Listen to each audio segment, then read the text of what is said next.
Assalamualaikum warahmatullahi wabarakatuh. Hai teman-teman, apa kabar? How are you today? Alhamdulillah. Before our study, let's open by reciting basmalah together ya. Bismillahirrahmanirrahim. Rabbi zidni ilman warzuqni fahman. Amin ya robbal alamin.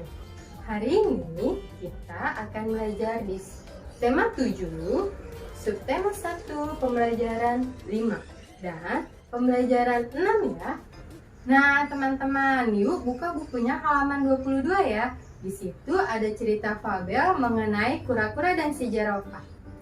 Bu Guru ceritakan ya, di sebuah hutan ada seekor kura-kura yang sedang mencari makan. Kura-kura melihat banyak sekali pohon yang sedang mendekati buah-buah yang sudah jatuh di bawah pohon. Namun sayangnya buah-buah tersebut telah busuk. Kura-kura bersedih karena kura-kura tidak bisa mengambil buah yang ada di atas pohon. Tiba, kura-kura terkejut bahwa dia mendengar ada sebuah suara. Ia melihat hewan yang tinggi sedang lewat di depannya. Hewan itu lalu mengunyah daun-daun yang ada di atas pohon. Itu namanya ya, badannya tinggi dan dia makan dedaunan. Ya, itu namanya hewan jerapah. Maka kura-kura menyapa jerapah. Hai jerapah, hai jerapah, bisa kakak menolongku untuk mengambilkan buah itu? Kata kura-kura. Hai kura-kura, baiklah, aku akan mengambilnya untukmu. Jerapah dengan berbaik hati mengambilkan satu buah untuk si kura-kura. Kasih jerapah, kau baik sekali. Sama-sama kura-kura, kata si jerapah. Andaikan aku sepertimu, aku mungkin akan mudah untuk mendapatkan makanan. Aku lambat dan kecil, jerapah. Kura-kura, kamu tidak boleh bersedih ya. Setelah aku lahir, aku harus diajarkan untuk berlari dan berjalan. Karena kalau tidak, aku akan dimakan oleh binatang buas yang lainnya. Nah, setelah itu, kura-kura menjadi bersyukur. Dia ingat bahwa di badannya bahwa kura-kura memiliki tempurung yang sangat keras.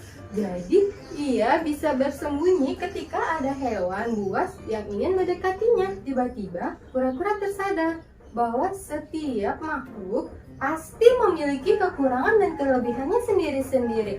Sejak saat itu, kura-kura tidak pernah lagi mengeluh bagaimana kelemahan dan kekurangan dalam dirinya. Teman-teman, sekarang yuk kita kerjakan halaman 23 ya. Nah, teman-teman, sekarang kita sudah masuk di pembelajaran 6, yaitu di halaman 25. Nah, di situ ada cerita fabel lagi. Cerita fabel, ingat kan, cerita mengenai hewan-hewan. Nah, di situ ada cerita mengenai pusi yang si rakus. Oke, Bu Guru akan menceritakan mengenai pusi si rakus ya. Dengarkan dan simak baik-baik teman-teman. Pusi si rakus. Ada kucing yang bernama Pusi. Pusi memiliki adik bernama Pusi. Pusi sangat sayang kepada kakaknya. Walaupun si Pusi seringkali bersikap nakal kepada Pusi. Pada suatu hari, ibu membawa 4 ekor ikan. 2 ekor ikan yang besar dan 2 ekor ikan yang kecil. 2 ikan yang besar untuk ayah dan ibu, sedangkan 2 ekor ikan yang kecil yaitu untuk Pusi dan Pusi.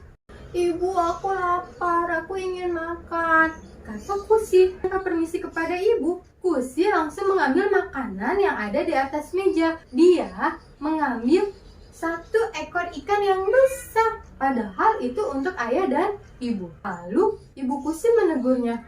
Pusi, bagaimana dengan adikmu? Kata Pusi. Tak apa-apa bu, aku makan ikan yang kecil saja, kata Pusi. Setelah itu keluarga Pusi makan dengan lahap. Tiba-tiba terdengar suara batuk dari Pusi. Aduh bu, tolong, meong, kata Pusi. Mereka panik, lalu mendekati si Pusi. Apa yang terjadi Pusi? Ibu, tolong aku, ibu tolong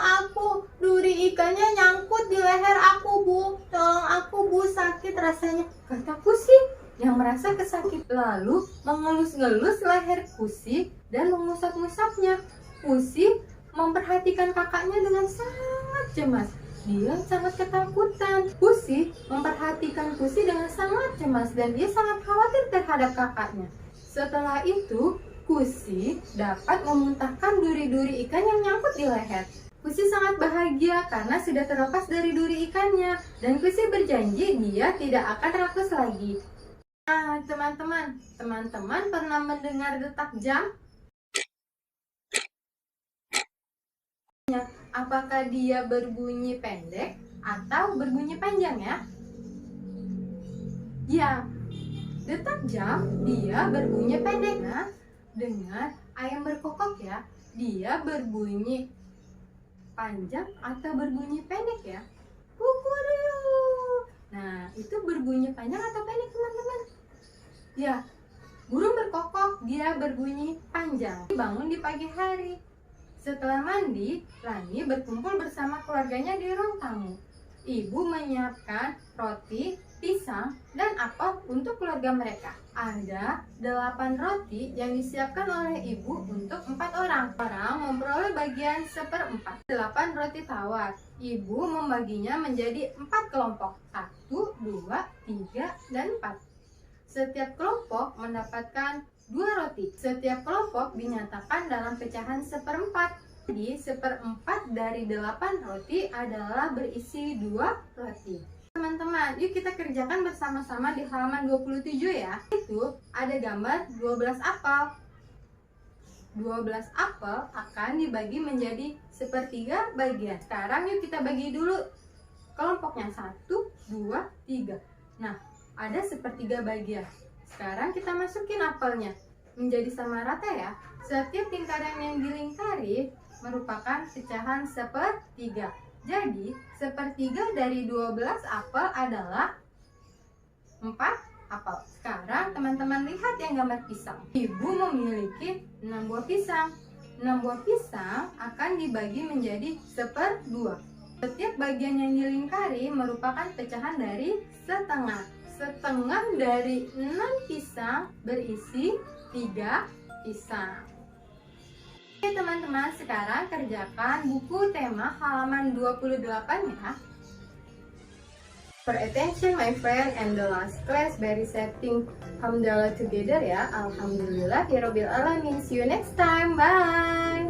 Wassalamualaikum warahmatullahi wabarakatuh. Dadah.